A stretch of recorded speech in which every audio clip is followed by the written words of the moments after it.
આ સાથે સમાચાર સામે આવી રહ્યા છે। આણંદમાં હજી પણ રખડતા પશુઓનો છે આતંક જોવા મળ્યો છે અને તેના કારણે કેટલાક અકસ્માત પણ સર્જાય છે। વાસદ બગોદરા રોડ પરનો આ બનાવ સામે આવ્યો। પશુઓનો અડ્ડો જોવા મળ્યો છે તો પશુઓ હાઈવે પર ઓડિંગો જમાવીને બેઠા હોય તેવા દ્રશ્યો સામે આવ્યા છે। વાહન ચાલકો પરેશાન થાય છે।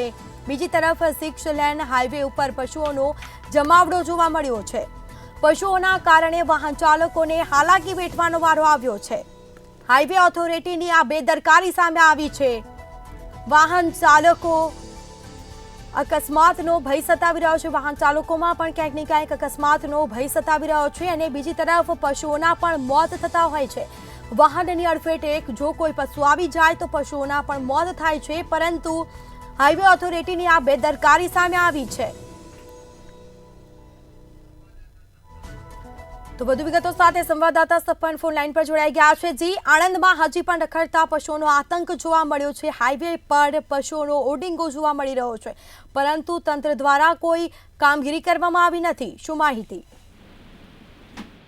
ચોક્કસ સ્મિતા, જે પ્રમાણે વાસદ બગોદરા હાઈવે પર પશુઓનો જમાવડો જોવા મળી રહ્યો છે। 6 લેન હાઈવે ઉપર પશુઓના જમાવડાથી વાહન ચાલકોમાં અકસ્માતનો ભય સર્જાઈ રહ્યો છે। જે પ્રમાણે વાત કરવામાં આવે, દ્રશ્યોમાં જોઈ શકાય છે કે મોટી સંખ્યામાં અહીંયા ગાયો જે રોડ ઉપર બેઠી છે તેના કારણે કોઈ મોટી દુર્ઘટના ઘટી શકે તેવી પરિસ્થિતિનું નિર્માણ થઈ શકે છે। મૂંગા પશુઓના જમાવડાને લઈને અકસ્માતના ભયથી વાહન ચાલકો પણ પરેશાન થઈ ચૂક્યા છે।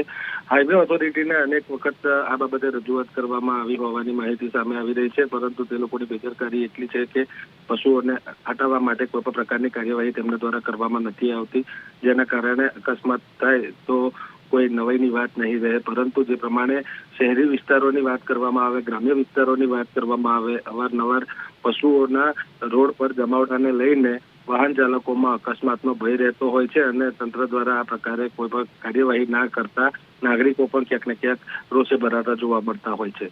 જી, બિલકુલથી તમામ જાણકારી આપવા બદલ આપનો આભાર।